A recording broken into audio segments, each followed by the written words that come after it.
ಗಣರಾಜ್ಯೋತ್ಸವದಂದು ದೆಹಲಿಯ ಕರ್ತವ್ಯ ಪಥದಲ್ಲಿ ಏನೆಲ್ಲ ಕಾರ್ಯಕ್ರಮ ನಡೆಯುತ್ತೆ, ಯಾರೆಲ್ಲ ಅಲ್ಲಿ ಭಾಗಿಯಾಗ್ತಾರೆ ನೋಡ್ಕೊಂಡು ಬನ್ನಿ. ಈ ವರ್ಷದ ಗಣರಾಜ್ಯೋತ್ಸವವನ್ನು ದೆಹಲಿಯ ಕರ್ತವ್ಯ ಪಥದಲ್ಲಿ ವಂದೇ ಮಾತರಂ ಥೀಮ್ನಲ್ಲಿ ಅದ್ದೂರಿಯಾಗಿ ಆಚರಿಸಲಾಗುತ್ತೆ.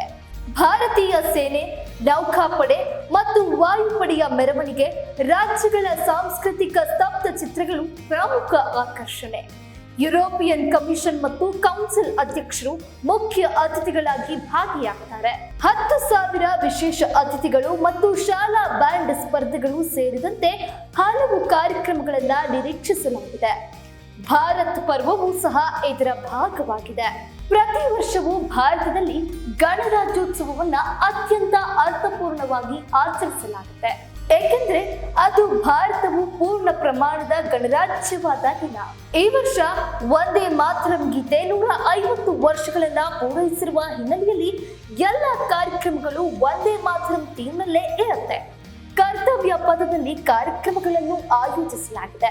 ಅಲ್ಲಿ ಭಾರತೀಯ ಸೇನೆ, ನೌಕಾಪಡೆ ಮತ್ತು ವಾಯುಪಡೆಯ ಶಕ್ತಿಯನ್ನ ಪ್ರದರ್ಶಿಸುವ ಭವ್ಯ ಮೆರವಣಿಗೆ ನಡೆಯಲಿದೆ.